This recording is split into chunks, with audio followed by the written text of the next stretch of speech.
Hi, this is Marsha. And this is Kelly. We are the 2U's of 2U's Fiber Adventures. Thanks for stopping by. You'll hear about knitting, spinning, dyeing, crocheting, and just about anything else we can think of as a way to play with string. We blog and post show notes at 2usfiberadventures.com. And we invite you to join our 2U's Fiber Adventures group on Ravelry. I'm 100 Projects. And I am Better in Motion. We're both on Instagram and Ravelry, and we look forward to meeting you there.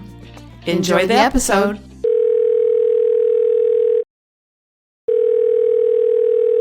Good morning, Marsha. Good morning. Not quite as early as it was last time we recorded. No. I'm still in my pajamas, though. I am too. I will admit. I am still in my pajamas, too. But it's almost over. I know. You have 2 weeks till school is out. Mm-hmm. And this sounds a little mean, what I'm about to say, but I have 2 weeks till my brother leaves for California, so... That sounds terrible, doesn't it?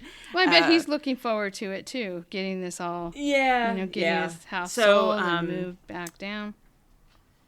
Yeah. So he has a few things he still needs to do to the house here in Seattle to get it ready to sell, but it's been staged. And there's just been a lot of delays with contractors, which I think everybody knows that happens, right? Mm-hmm.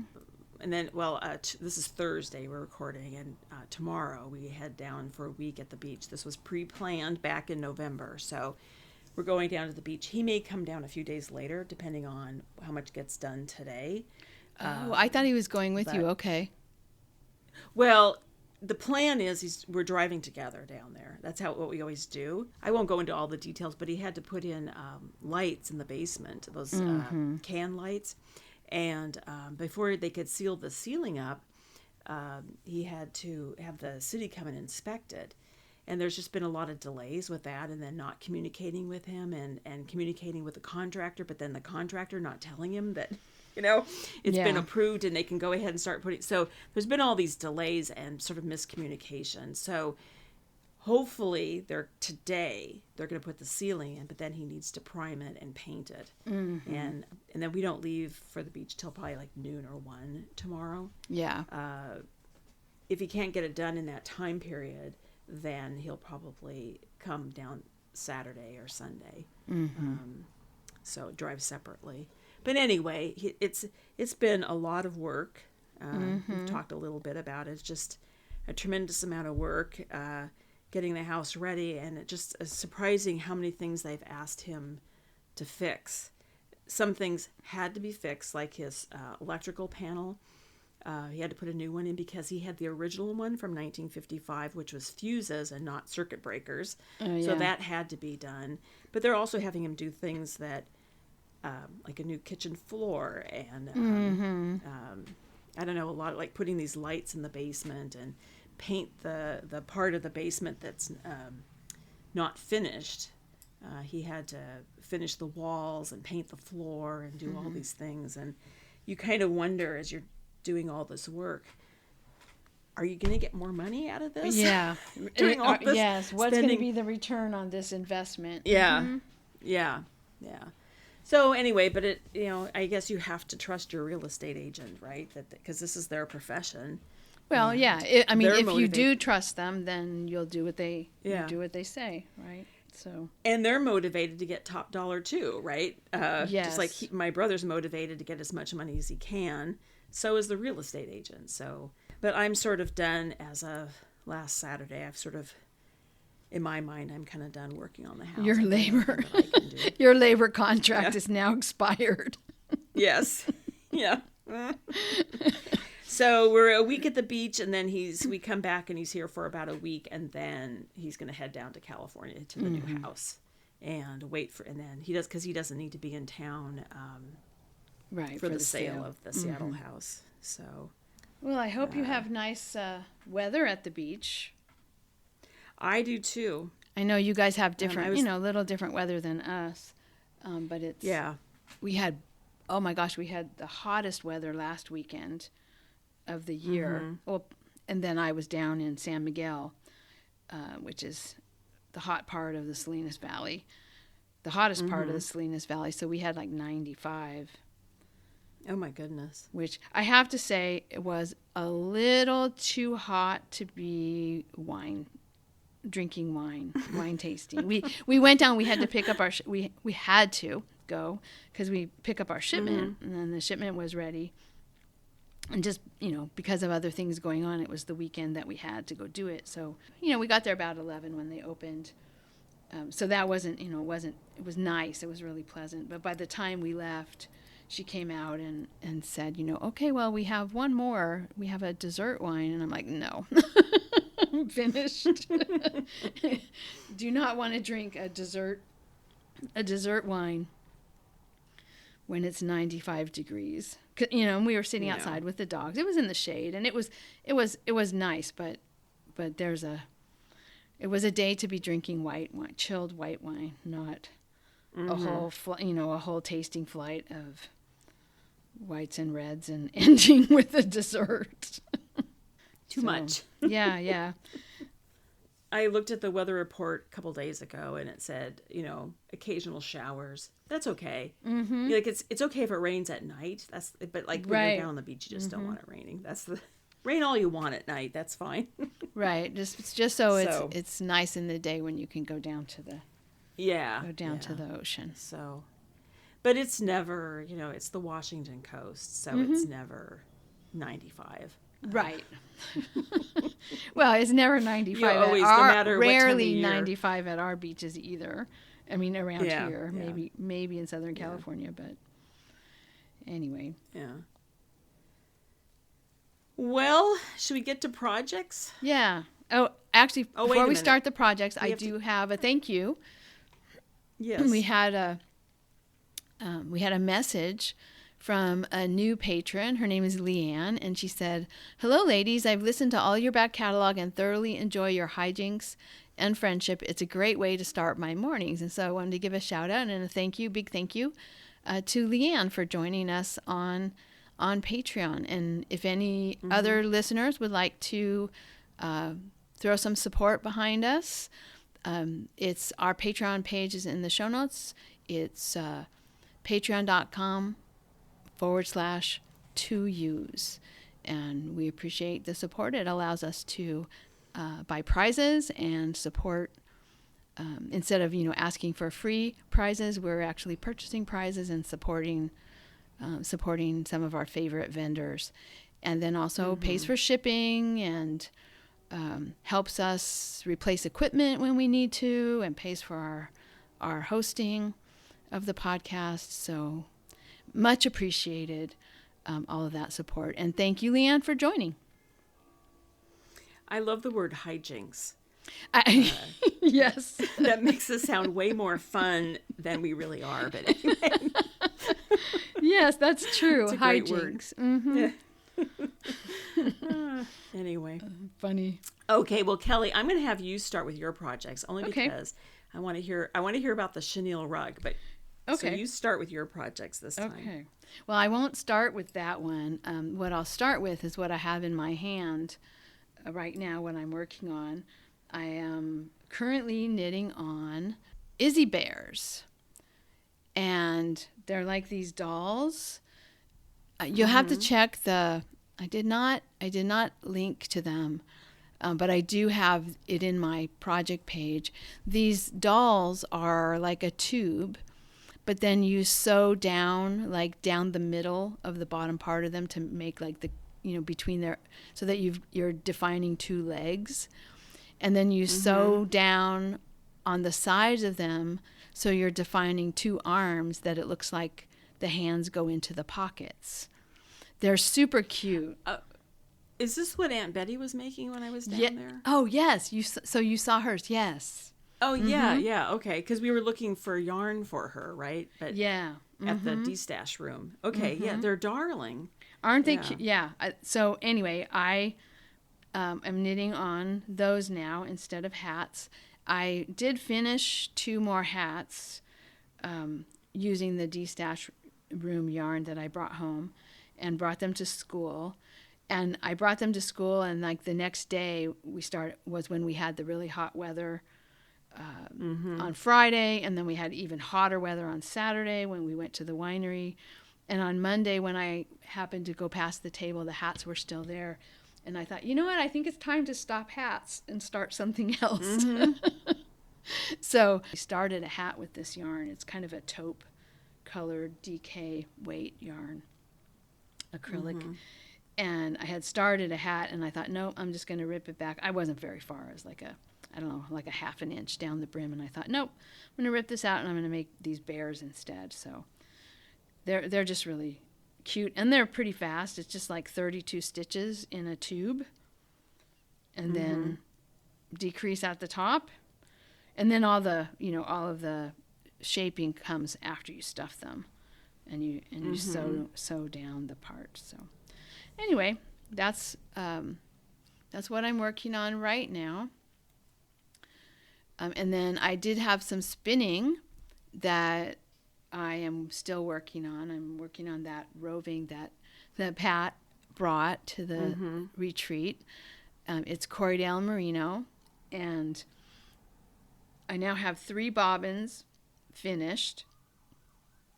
And I think that's where I'm going to stop for now. I'm going to ply those bobbins up and get a skein of yarn out of it.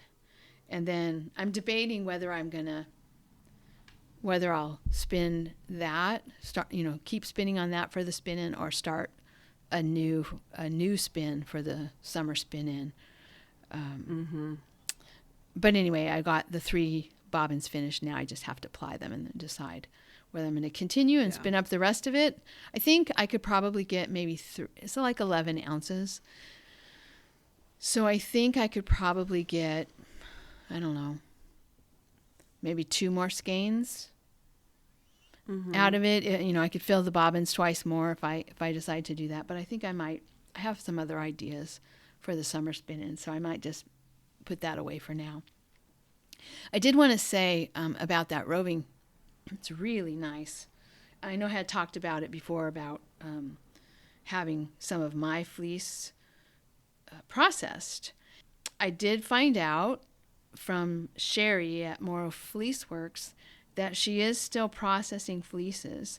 Her mill is for sale, but it hasn't sold yet, and she won't be retiring until after the mill is sold.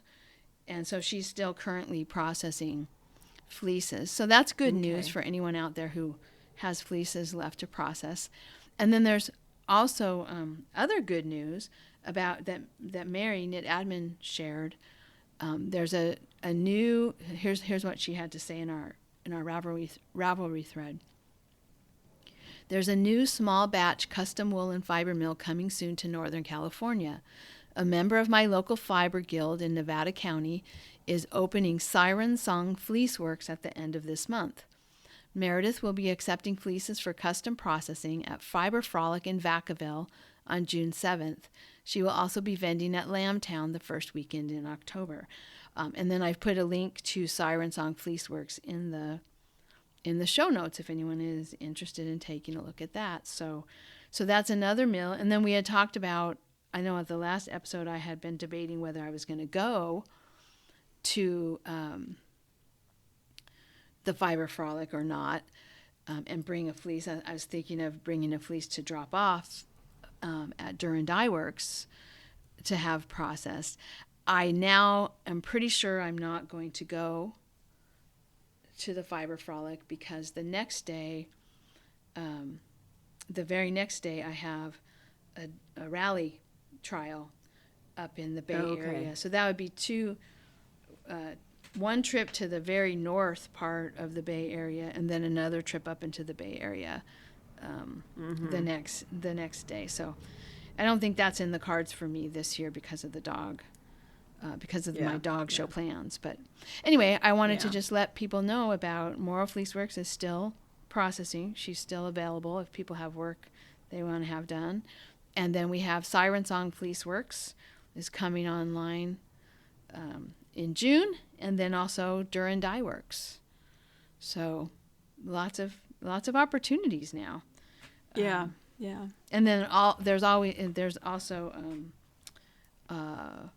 Valley Oak Wool Mill. So between the 4 of them, I think there's a type of processing for any kind of fleece that you might have.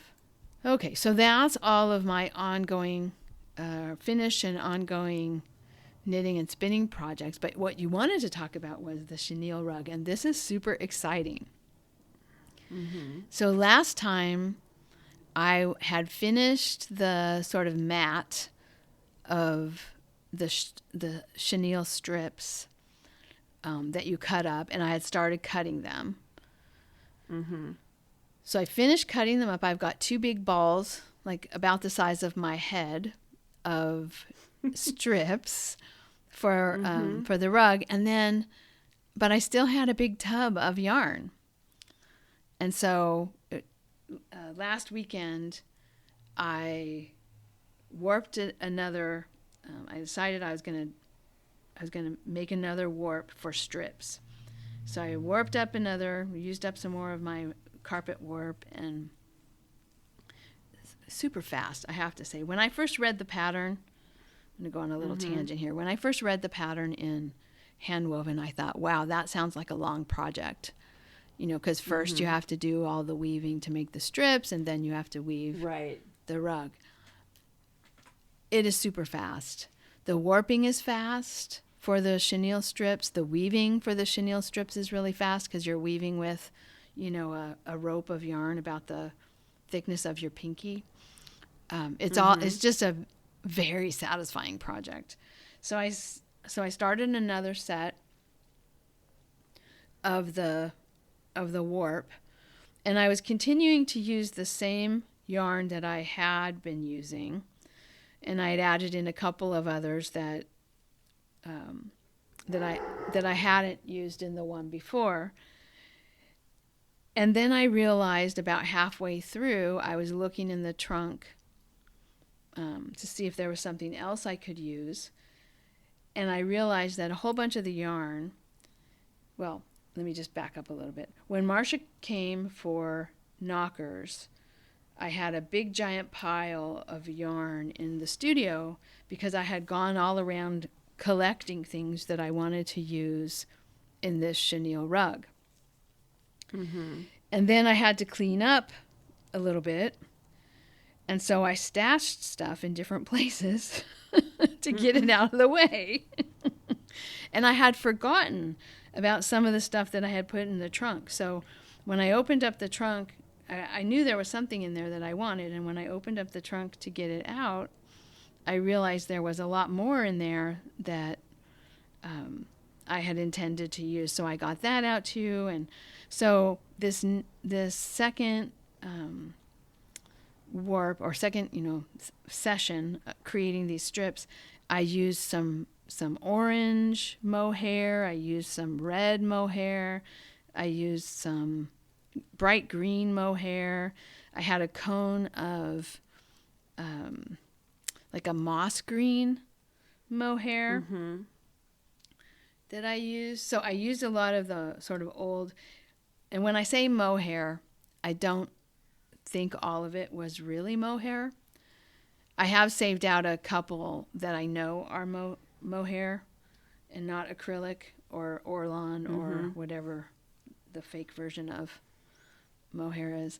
I have saved out some of those because I think I want to try a mohair blanket.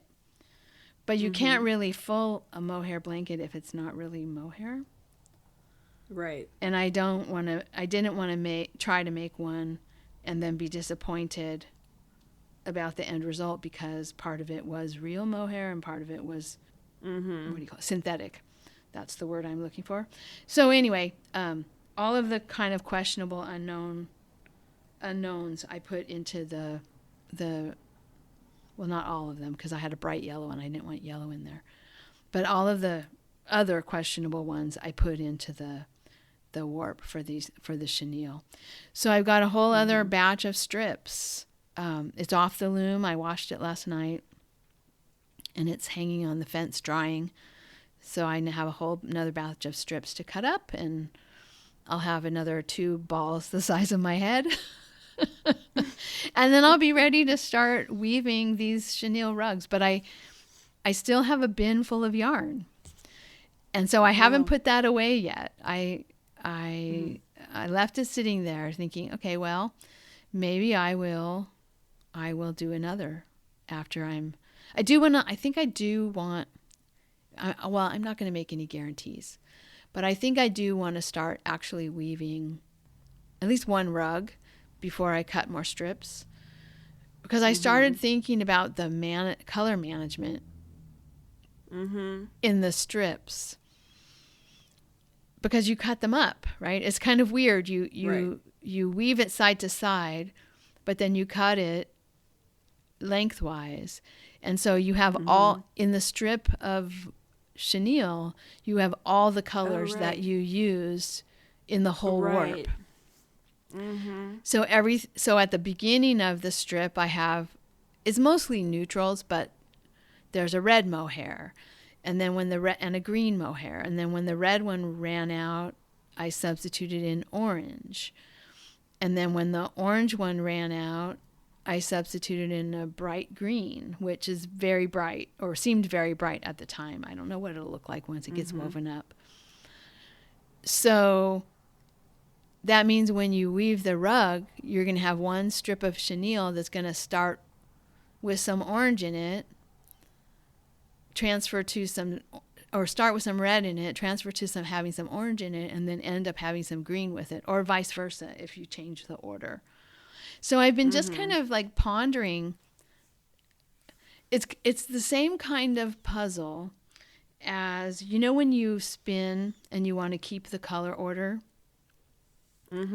but the starting color is at the inside of your bobbin. And then when you wind it into a cake, you have to be careful which end you pull from. And the next one that you spin, the same, I just, like, all that thinking about, okay, where is the continuity of the color? And do you want to have that continuity, or do you want to break it up?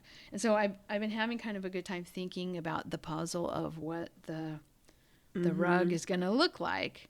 And then I was thinking, well, what if I alternate shuttles, and one of the shuttles has the really pretty neutral leaning green, leaning like foresty green, mossy forestry, natural color green. Alternate that with the other strip that has the red, the orange, and the green in it. You can hear Barry in the background. Robert's at the dentist, so I have no one. No one is dog wrangling downstairs. Yeah. So anyway, I've been having a good time thinking about how that's going to work. And then the other thing that I think is really interesting, if you take a look at the picture, let's see which picture. Well, either one of the pictures. There's the picture of the one that's hanging on the first one hanging on the fence. And you can see what a difference the warp makes. Yes, when you're looking at something, like on the side of the weaving that has the green, like the green and brown warp, you can really it almost looks like the weft is different, right? Like the weft is more green and brown, and on the side that it's more brown, just lighter brown, it looks like the weft is lighter too. It is very interesting. And then if you look at the one that I just did, I have it draped on the loom. Yeah. When I would look at the side, so the warp on that one was red on one side, and the other side was there was some blue I used and some sort of pale orange. And it was the same way when I was looking at the section of it that had the red warp, the red weft really popped out. And when I was looking at the side that had the really light warp, the sort of lighter, more neutral colors of the weft were more predominant. Like if you didn't know it was it was kind of like I'd cover up one side and look at the other. If I didn't know that it was all the same weft, I might have even thought, it's using different weft colors.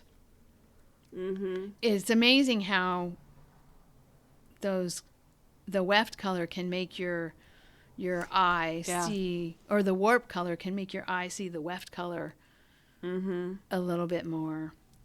So, and then the weird thing is that the warp color is not going to really show at all. Yeah. Once the strips get cut up.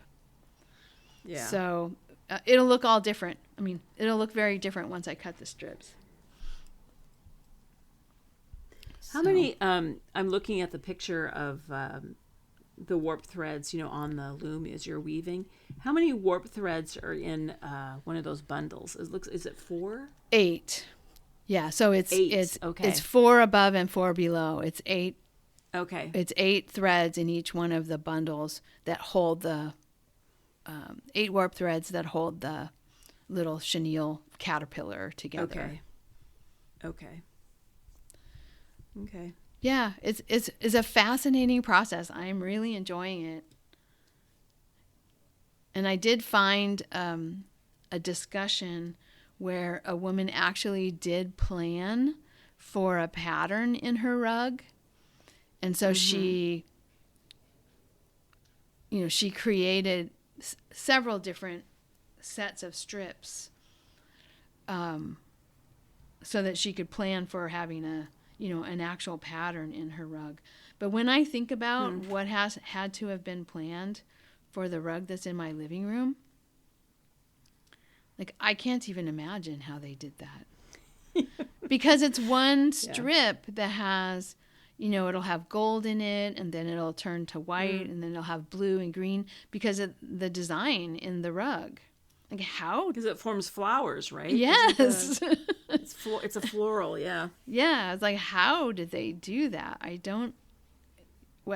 And I'm not ever planning to do something like that, but I am sort of interested in the idea of, okay, how would you plan for a design? Like, if I made strips that were like first brown, then gray, then white, and then brown again, and then I wove with those, like, what kind of pattern could I get? Could I get like checkers, or it will be more organic than checkers, but could I get, kind of like a, distinct spots of color on purpose? Yeah, intentionally. Yeah. Yeah. It kind of hurts my head thinking about it. A little bit. That's kind of, as I was weaving, it started occurring to me about, as I've been weaving these strips, it has started occurring to me about, okay, how do you manage the color? If you wanted to just not have a whole one solid color rug, or, just get what you get, which is what I originally intended, was I'm just going to get what I get, And I started thinking about, how would you really do this? Yeah, it's a interesting puzzle. But I think it's the kind of thing you can't, for me, I wouldn't really be able to totally wrap my head around it until I did it. Like, what I'd have to do, okay, what happens if, what happens if this, what happens if that, and do kind of samples of things to see if I could accomplish certain patterns. So we'll see. I'm this makes it sound like chenille rugs are going to become like my study, right? I'm going to do a whole study of chenille rugs, and I don't think I will be doing that, but it is interesting to think about anyway. So that's the end of those are my projects. Well, I think the chenille rug is fascinating. When you cut the strips apart, about how big are those strips? How wide are the little chenille caterpillars, as we're calling them? About an inch. Okay. Because basically they're set up on the reed, an inch apart. The center tabby part is an inch apart. Okay. And so when you cut between them, you basically get an inch strip. It shrinks a little bit, so it's probably not exactly an inch. And if I had a 15 dent reed, my tabbies would be a little closer together, and so that would make my fringy part slightly longer. So that's another thing that you could play with, is how far apart are your tabby pieces, your tabbies, the warp, how far apart do you make each of the warp strips? And then you can get longer or shorter fringe, so that will give you thinner or fatter chenilles.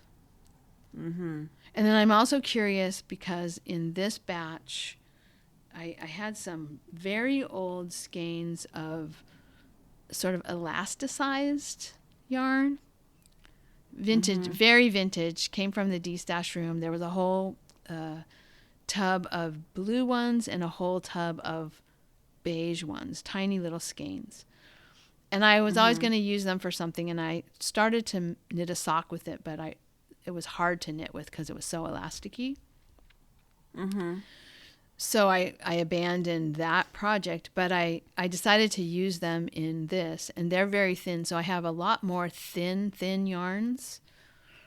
Mm-hmm. I have more strands, but they're thinner in this set of chenille than the last one.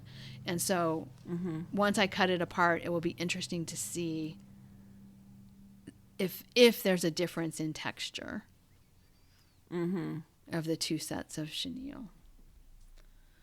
But yeah, that's another fun experiment that I could do in my chenille study, is widen the set so that I have longer fringe. Mm-hmm. Fatter caterpillars. Yeah. I know. I think you have to do one of these, Marsha. Oh, I think I'm going to do one. I'm trying to decide what I'm going to do next in terms of weaving. Mm-hmm. Part of me feels like I should just do another set of towels to get a bit more proficient at that. Mm-hmm. Because my towels turned out I think my towels I made turned out really well. I think I'm going to give them to my brother just to take to California, because I've been using them in the kitchen, and he's just going on and on about how much he likes them. So I thought, I should just give him. Mm-hmm. So I think I'm going to send the hedgehog to California wrapped in tea towels. Oh, good idea. Because I gave him the hedgehog, and I think I should just give him those towels, because he really likes the blue and white. He loves blue and white, and so I thought I should. I know that I want to make another set of blue and white for myself, so I'm just gonna give him those, or make another set to give to him. I should just give him those. So that's what I'm gonna do. Mm-hmm. But anyway, I haven't decided if I should just I almost said cast on, warp the loom for more tea towels, or if I should just do those rag rugs. I kind of just want to do the rag rugs, so I think I should just do what I want to do. Yeah, I think. Okay, let me just say, you should definitely just do what you want to do. Yeah. You are the boss of your weaving, Marsha. Yes, I am. If nothing else, this is what I tell myself. If I'm the boss of nothing else, I'm the boss of my hobby. Yes, I don't have much control over many things in my life, but at least I have control over my weaving. Right. Well, I'm in a little bit of a slump here. I have to be honest. I think a lot of it is just what's been going on here with the helping my brother. It's been a little difficult to. Well, I don't know. It's just been difficult, and then I'm a little exhausted. So anyway, I'll just tell you what I'm doing. Okay, The Weekender. Uh-oh. Continuing saga. Well, no, there's no continuing saga because I haven't even picked it up since we last recorded. So I've not done anything to it since I got back from the NoCKRs retreat. And I have to say, the last episode I talked about all the discussion about the sweater, kind of like, oh God, it kind of put me off a little bit. And then I was walking Ensue and I started listening to the Yarniacs. And Sharlene was wearing her weekender, because they always start out, what are you wearing? Mm-hmm. And she was wearing her weekender, and they had a whole discussion about it. And her comment was like, well, she probably would never make the sweater again, which kind of deflated me a little bit more, I have to say. You were already sort of thinking that you might wish you had a different choice. Yes, I think I need someone to tell me it's like the best sweater they've ever made. I think that's what I need someone. So listeners, tell me it's the best sweater you've ever made. Maybe that'll get me going.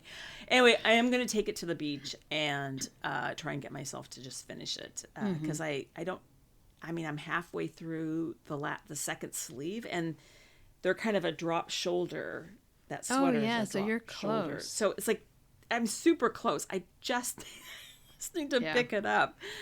And then, so right now I'm just knitting on the socks that I've been working on with the Wisdom Yarns Wacki Saki and the colorway Batty Berlin, and I'm almost done with the leg. I have about a 1/2 inch, and I'll start the heel flap of the second sock.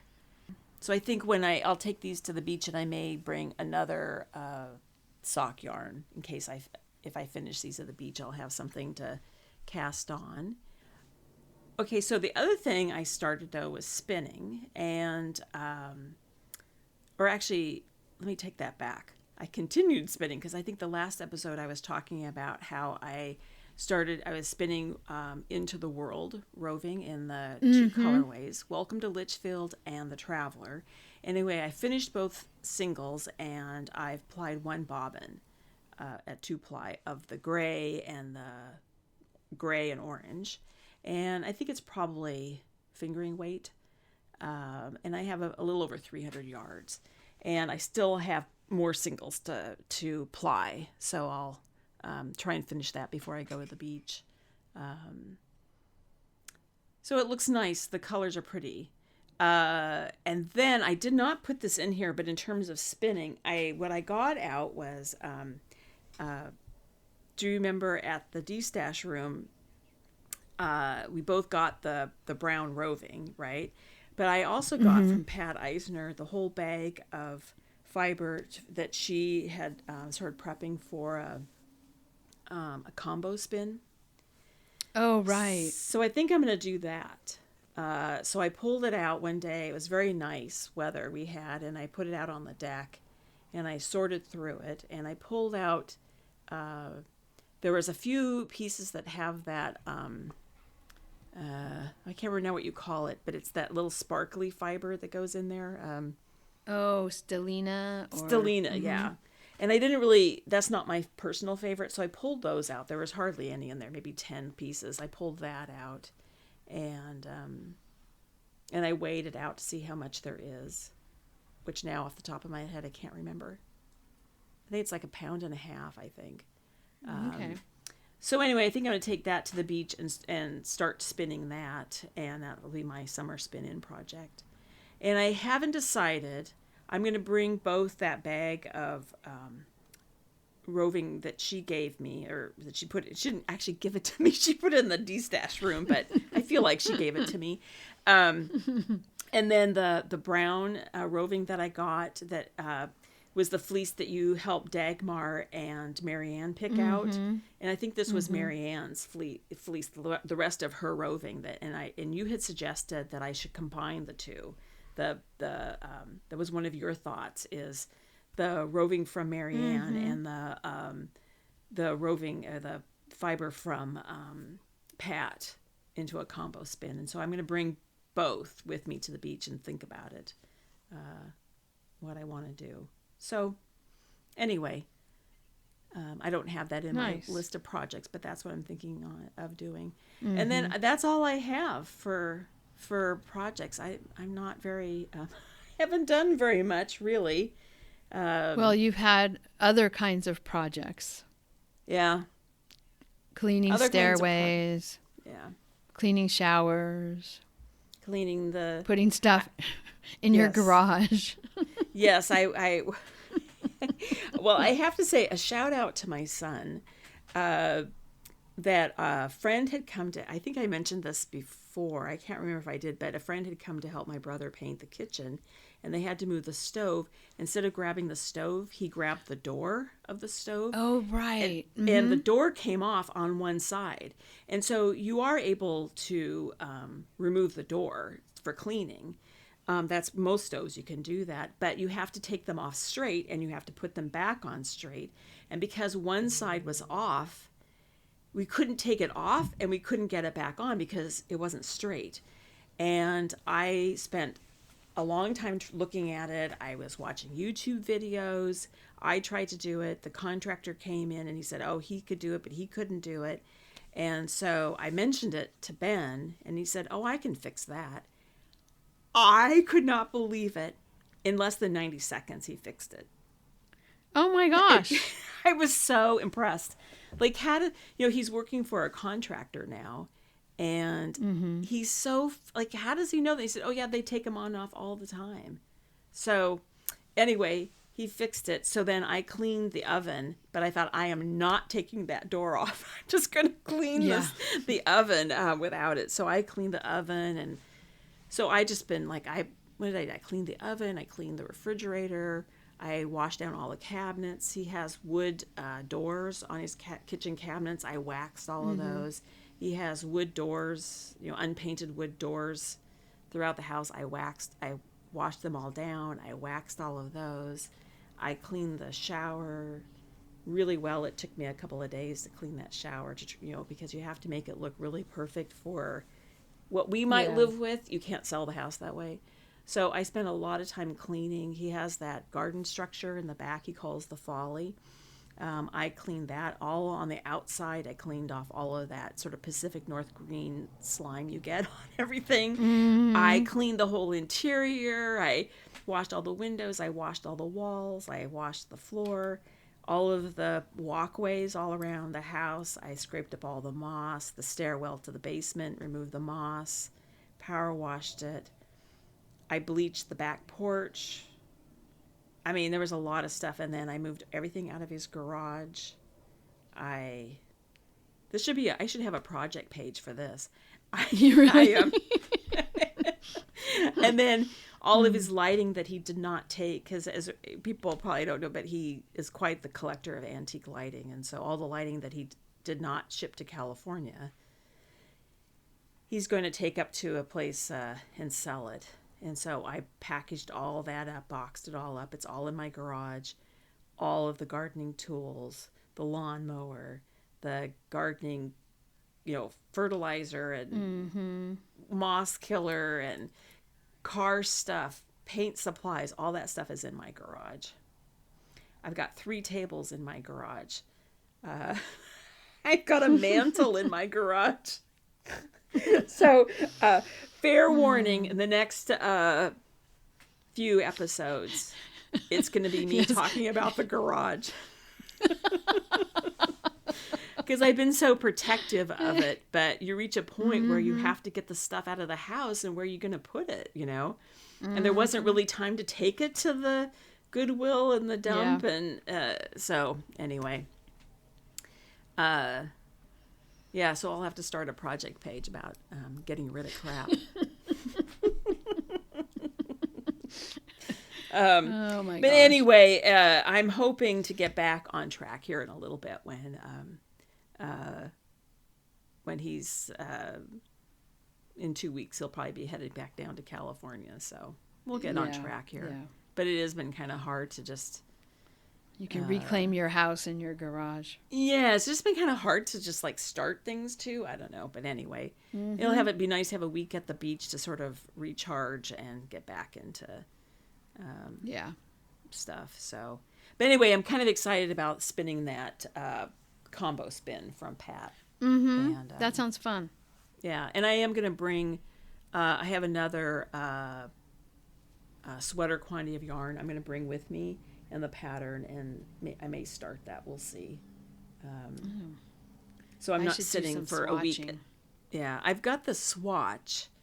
I just need to figure out what size I want to make, and then I can cast on. But I kind of don't want to do it till I finish the Weekender. Otherwise, I'm afraid I'll never get to the week. I'll never finish the Weekender. So yeah. But anyway. Yeah. So that's it for me for projects. Okay. Yeah, I need some sweater planning, and the first step in the planning is swatching, and I just haven't done it. But I've got 2 hand spun sweater quantities that I'd like to at least get started on. Know what I'm going to do, get a plan. Yeah. Even if I don't cast on, just kind of get a plan for what sweater I'm going to make. So, yeah. Anyway. I think I'm going to also, the yarn that I just finished this, and then I'm going to hopefully, I can do it, finish it at the beach. I was thought it's too much yarn for a hat, I think. I don't know.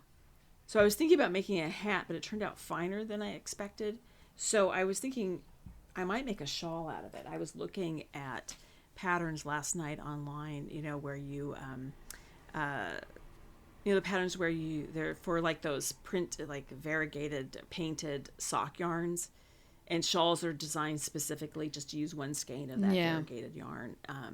So I was looking at those to see what I might make. Maybe use this hand spun that I just finished for that. The color of that is really pretty. Oh, did you look at it so online? Subtle. Yeah, I looked at your project page. It's so subtle. Yeah.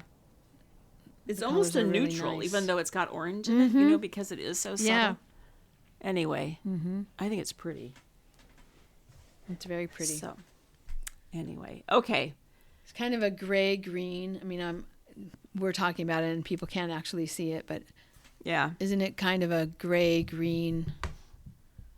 Grays and greens and a little bit of orange and cream. Well, it's mostly so the one skein was orange, gray, kind of cream, sort of the natural color of the, and then the other one was all just grays.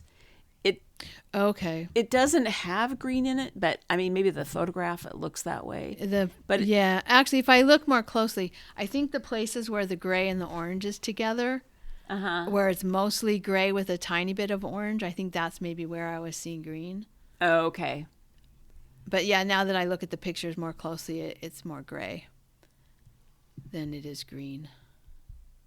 Yeah, but it's funny how sometimes colors blend in ways that make you think you see a color you don't. Yeah, it's not actually there. Well, those towels that you gave me, and I think maybe because you gave them to me at Christmas time, around Christmas time, but they're actually like a dark, super dark gray and red and white. The gray always reads as green to me, and I always think of them as being Christmas colors, and they're not. It's gray, but it reads green to me for some reason. I think because it's with the red and white. I'm not sure. Anyway. Yeah, because it's the same. I think it's the same warp that I used for the napkins in the trailer. Yeah, I think so. I think it came out of the same. It came out of the same batch of towels, and I don't. It's funny because I don't think of those as green. Green and red at all. Yeah. But my purpose was not Christmas, whereas I gave it to you around Christmas time. So so it's in my head that it's Christmas colors. Anyway. Okay. Well, should we talk? Well, we have to do prizes for the winter weave along. People may have noticed, Marsha and I had great plans. We were going to do just a pop-up episode that just talked about the prizes. And I wrote myself a note and I put it on my desk. And then I promptly didn't look at my desk for a week. Or two, I guess. Because this morning, it got piled under something. And this morning, while I was pushing stuff aside so that I could put the computer and the microphone on the desk, here is the note that says, do a winter weave-along prize episode. Well, and I was on my hands and knees washing the floor of the folly and scraping moss off the walkways. So anyway, well, let's do it now then. Yeah, we will do it now. And I just wanted to say, again, I love that thread and everybody's inspiration that they provide to us.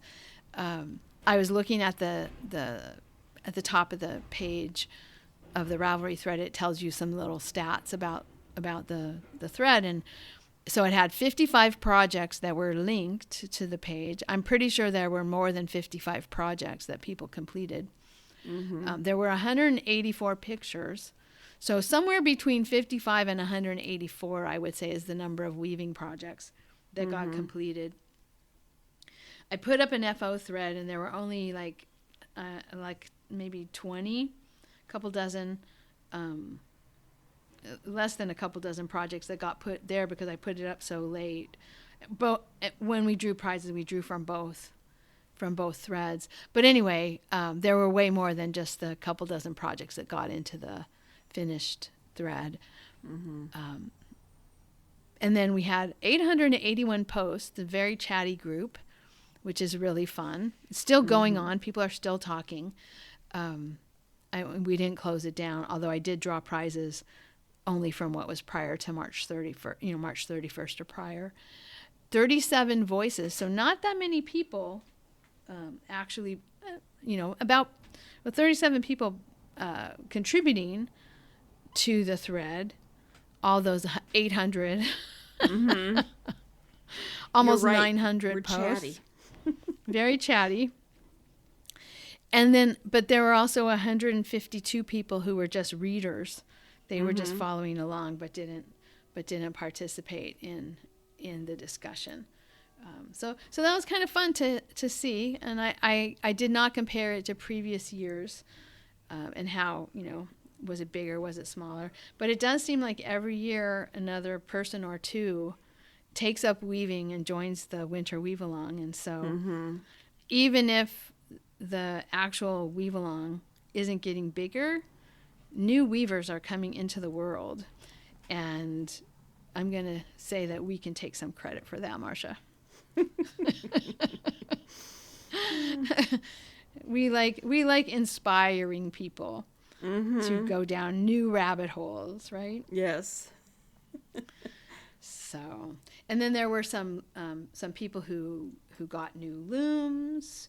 There were a couple of rigid heddle weavers I know who got floor looms this winter, spring, and that's pretty exciting.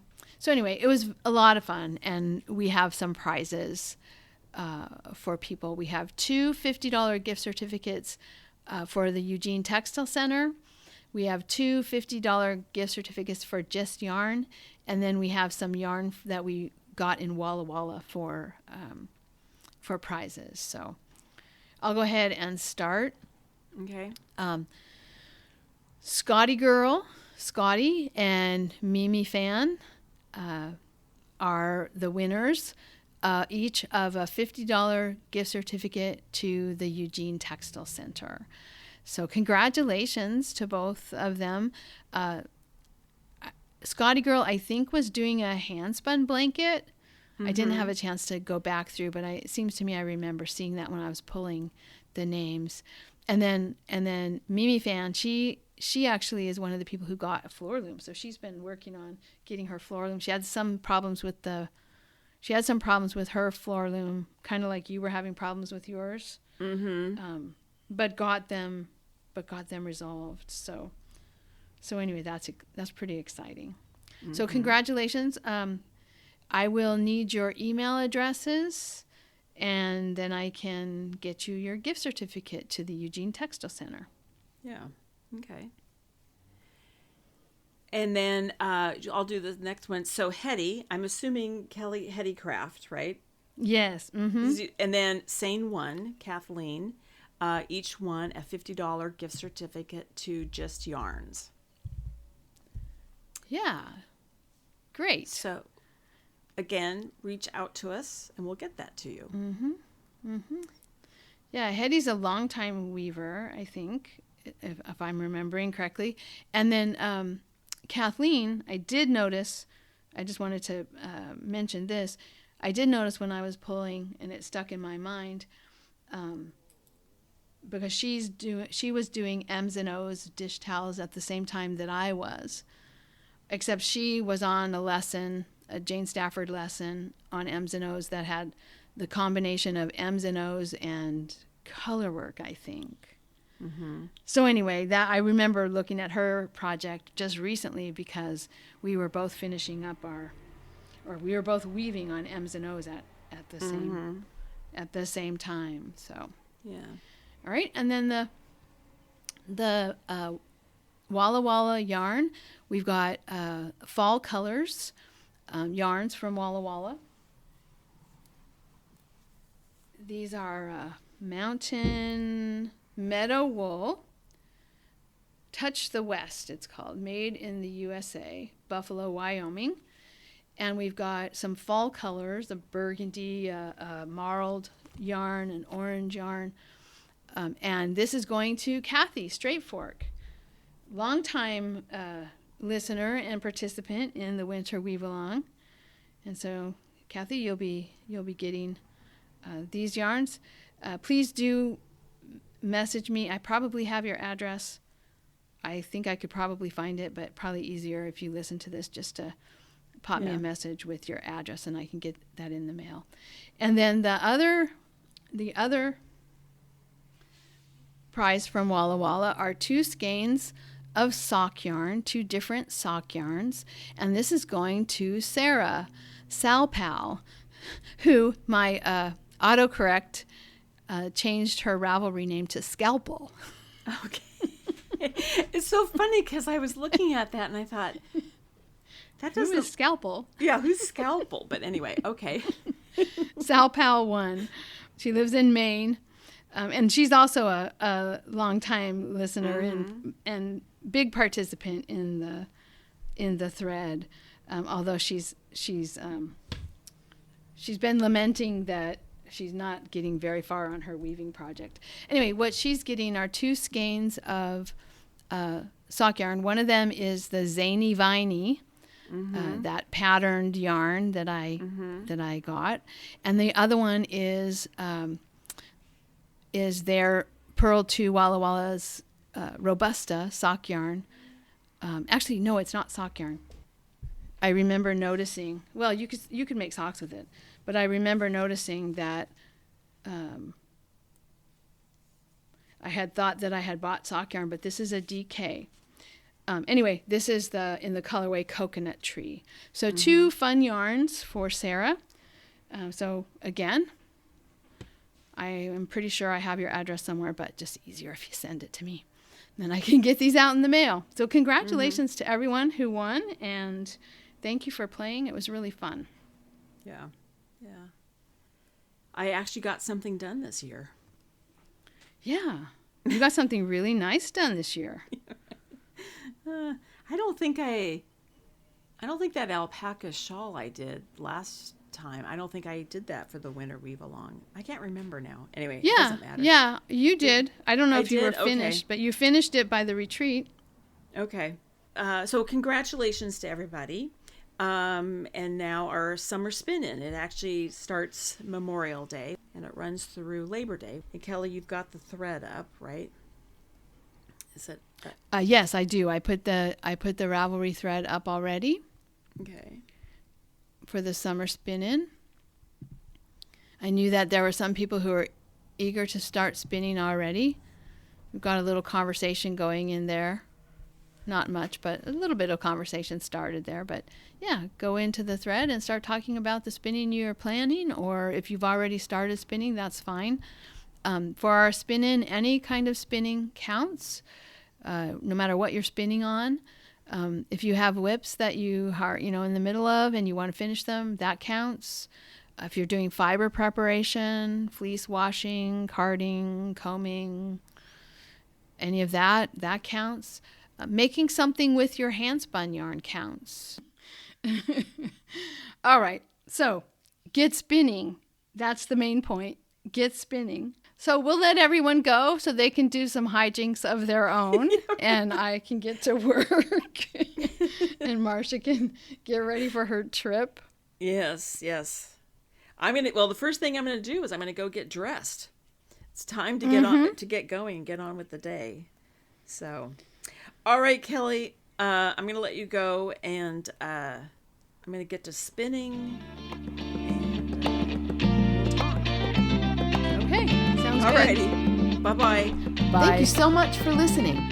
To subscribe to the podcast, visit 2usfiberadventures.com. So, Kelly, are these our hijinks? I think it is. I think this is what... Being totally confused on dates. This is our hijinks. This is our hijinks, yes. Oh, gosh. Funny. Okay. You're welcome, Leanne. Yes. Join us on our adventures on Ravelry and Instagram. I am Better in Motion, and Kelly is 100 Projects. Until next time, we're the two U's doing our part for Whirled Fleece.